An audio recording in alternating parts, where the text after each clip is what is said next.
All right, hello everybody. Welcome back to another breakdown, and today we are keeping the 4x3 train rolling. This one is different country, different continent, different cinematographers, right? We have changed it up a little bit, and we're going to notice some differences. Number one, I think the first thing you'll notice as we let the ad roll, let's just play through it here as I talk so that you can see what I'm looking at. We're in 4x3, but no grain, no grain, which has me believing Alexa Mini LF, VFX, Sky Replace, and lots of VFX here. Super clean. Clean and also creamy is the word. Like there is something to the highlights and something to the shadows. And there is that, especially in that grandma shot, which we'll talk about, there is that separation, the depth of field that you get, the larger field of view that you get with full frame. You can just really feel it here. This is open gate Alexa Mini LF all day long. You get all the sensitivity, you get everything from it, and this is a really good looking commercial. I don't know who actually shot this, but I just randomly found it online, and it's new, and it looks fantastic, so why not break it down for the channel? Okay, and let's get to it. We don't want to do everything here. Let's go to, oh, I love this kind of stuff, right? I am a sucker for Titan tubes in the shot. Show me Titan tubes in the shot, and I will show you the future. Lots of interesting things happening here. We start from there. We go to our close-up of the man. We're walking in as our extra is walking this way. We're lighting from this way, framework. We got edge. He doesn't really look up, but you see this, it creates this little edge here, just like it does on the extra. This little highlight is what we're after. The 4x3 frame we've already talked about, but really it's this little highlight is what we're after, and then darkness on this side. And then this guy's in white, but we still managed to get that little bit of light on him and a little bit of light this way. We got some ambient backlight here coming from our Titan tube that we just chucked in the background. And we're also framing him inside this little box, right? Very nice looking image. And I know that this is actually the commercial that went to air, right? This is not like a director's cut or anything like that. This is on somebody's website and on TV. So we go from there to back up our shot, right? And as we back up, what happens if we go forward a little bit more? Does it clear up a little bit? Not really. So this is again the shot, Titan tube, a little bit of ambient up here.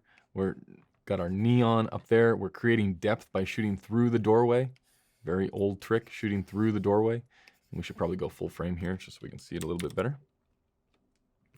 What's going on? Every single time I try and go full frame. Why isn't it going? There we go.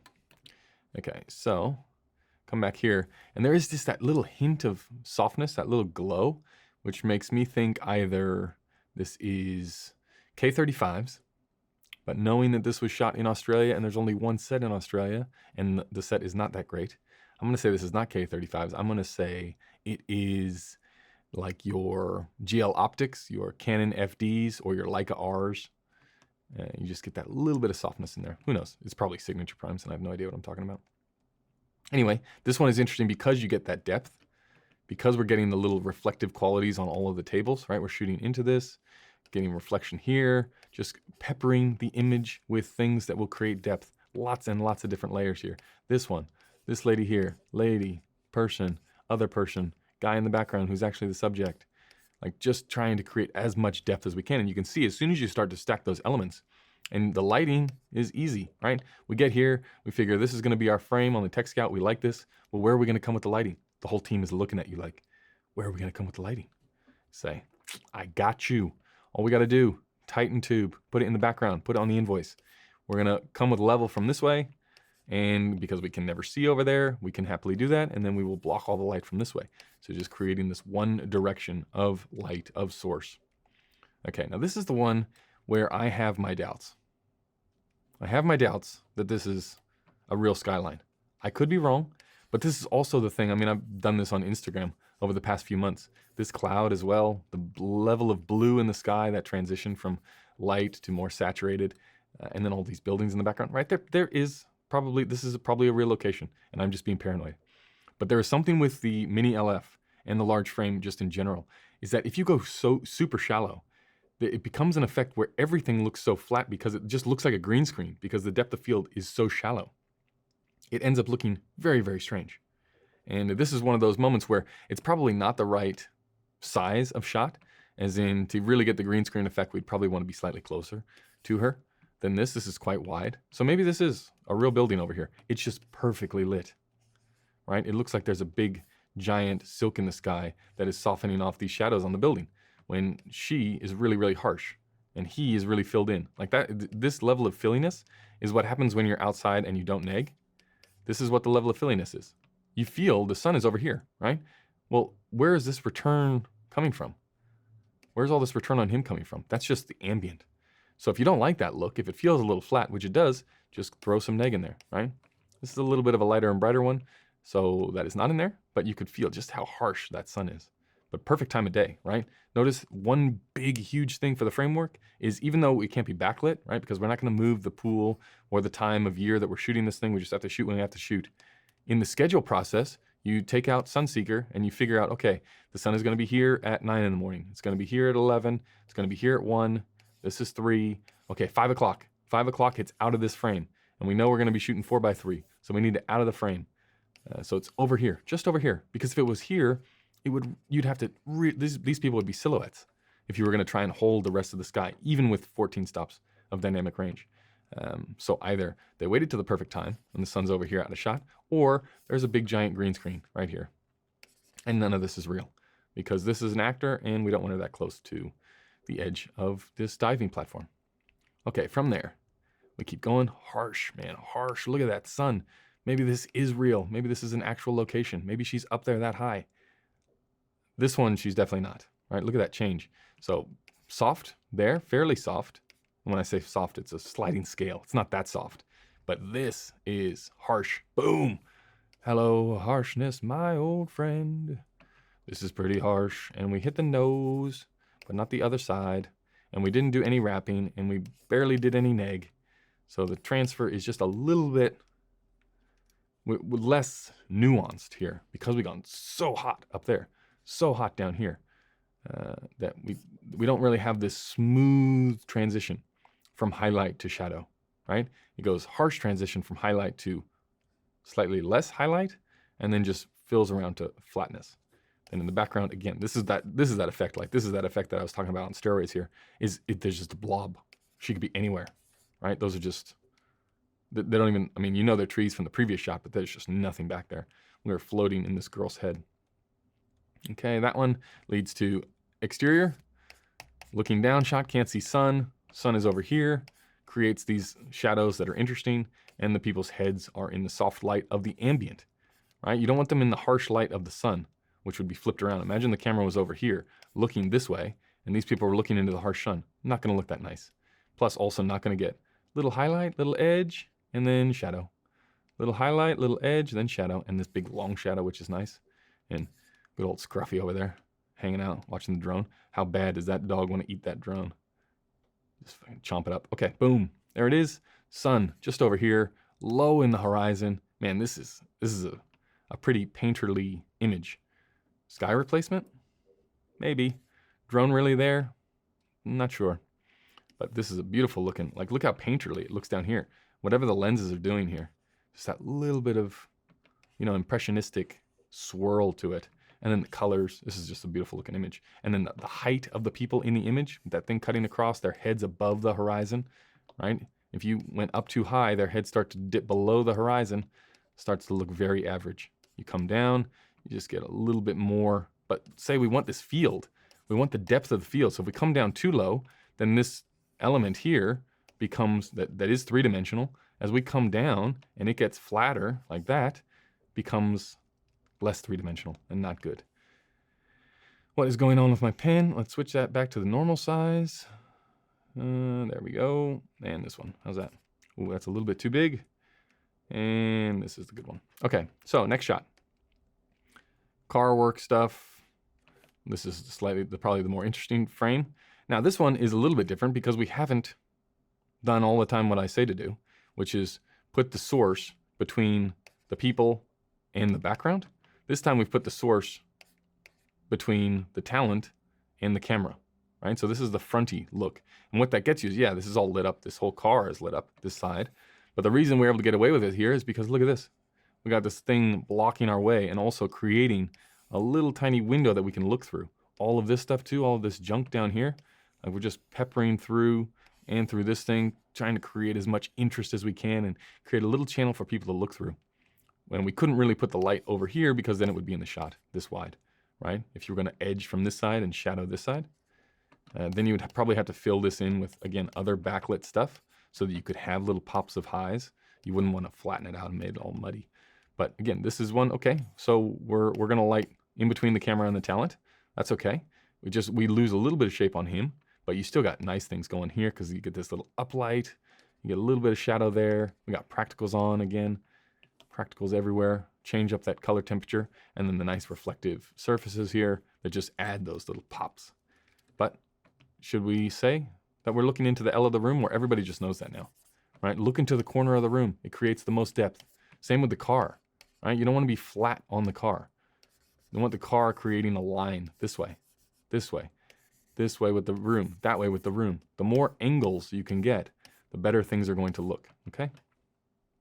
From there, we go in. Now, this is slightly different, right?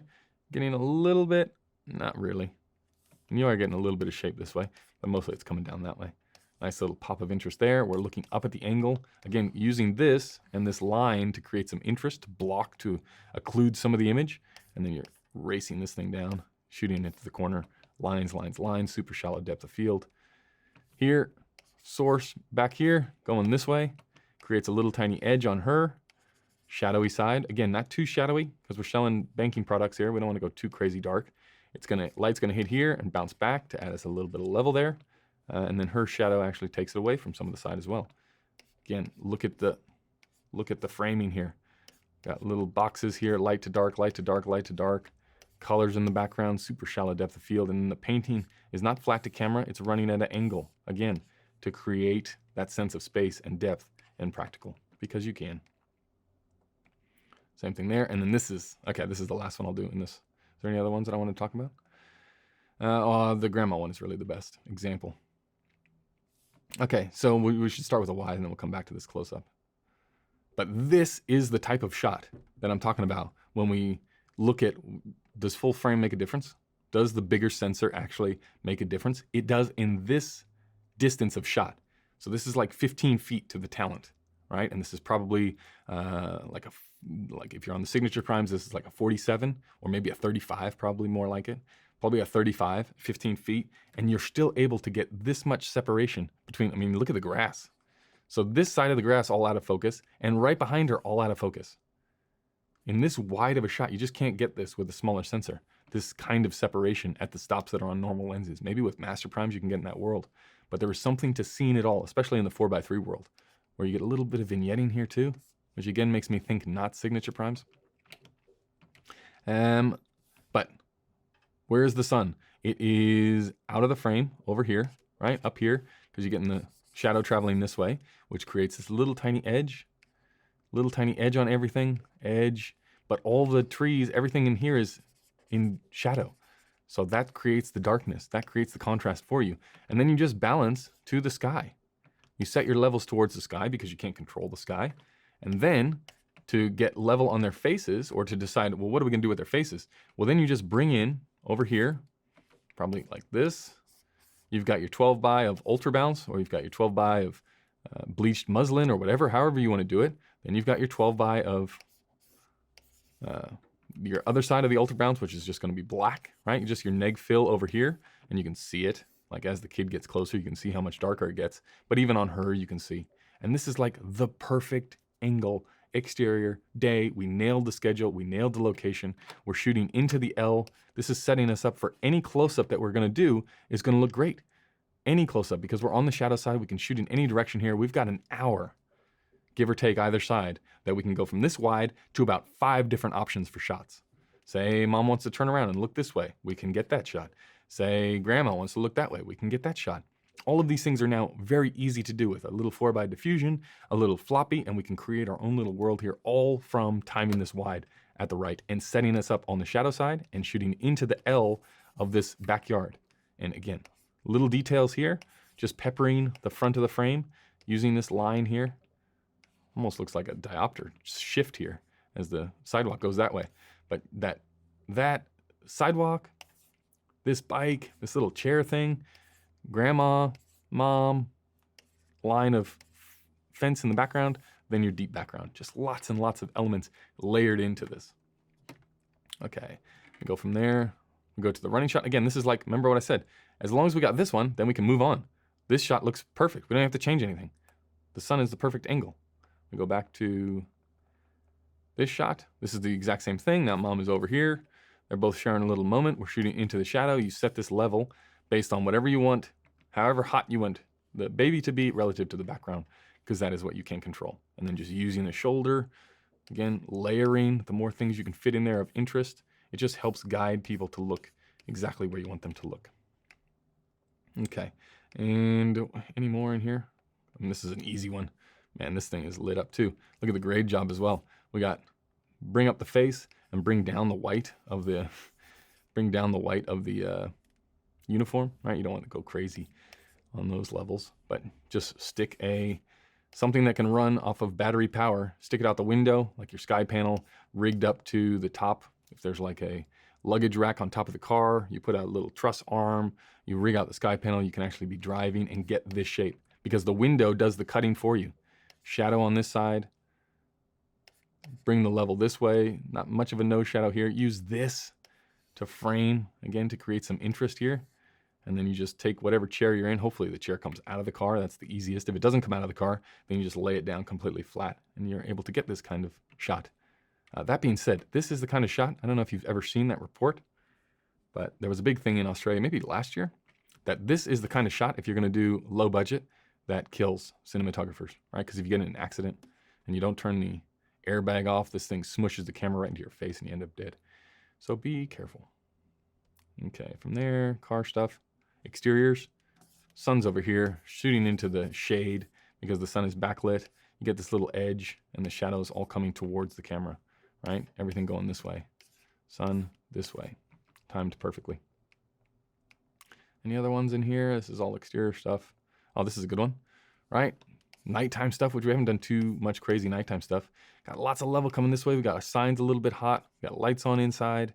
Shooting still on the shadow side, right? Even at nighttime. This length, this road cutting across where we see a little bit this way with the highlight, with the headlights coming down the road that are gonna pass by, a little bit of darkness, and we don't have any in the background, right? You want a little bit of ambient up there? Go put a, you know, if it's 1972, put a Blondie out there and just bash it upwards. If you wanna get some depth to the shot, but that's, again, night exteriors, you really got to think ahead because all those little things where you would like little accents in the background, they take up lots of time and you might need individual little putt-putt generators to make it happen. It starts to get a little bit crazy. But here, shooting into the shadow, we got lights on there, we got all our practicals on. No headlights, please turn those off. But just creating depth, and then something down here to, again, add a little bit of an edge. And then as we go in, perfect. All right, that's a good looking shot, man. That is a good looking shot. We got the phone, highlights into shadow with a little edge, right? From this thing up here or from fake light that is boomed over there, doing that probably. Little edge.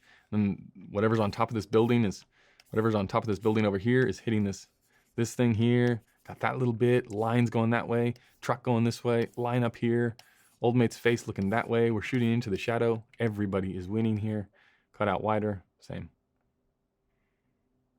Just a really good looking sequence, that one. And then this is, man, framework. This is where you have top light, but now you can see it in the shot. The top light is in the shot this time, thankfully. Thank you, cinematographer, for doing this, because this proves my point. Talent is between the camera and the talent, there is no light. That's how you get this. That's how you get this, right? We're down on the floor so you can see all the reflections, so it makes it feel much more, there's much more depth to this shot. It's a real location, so let's show them the ceiling. We can tell of our cinematographer friends. And then when you come down to here, that little, because the top light, which is the key, is lighting these two, is between the talent and the background, we get this beautiful shape. And then when we go in, it's super easy. Okay, well now let's just put a light over here behind this shoulder, soften it more and bring it down in height so it wraps around more, right? Whereas back here, has to be a little bit up here, it's gotta be a little bit toppy, but that's not the light. The light that is lighting these two is this thing, right? From over here, from this room that we can't see because of the location. We like this because it creates depth and interest, that line going that way. We got a little chair in the foreground there. We got this thing blocking some stuff. And this little opening here, there is a light that has a grid on it that is all skirted off, just showing the shoulder of this guy, and then the key for this lady, and then probably this down here too, right? So that little light, once we come in here, see how harsh it is there, as we come in here, just soften it. Can we get it softened, please? Yes, you can get it softened. Let's put something interesting out there. Shears, little bits of interesting things. Still use that, but have it super low so it doesn't actually affect any of the lighting. And then we're gonna bring in a little bit of an edge light this way to light that up. This is just great though. You got that, you got the table, you got the little bank thing so people know it's an ad. And that's it. There's other stuff in there, but we can get to it another time. So that'll do it for this episode.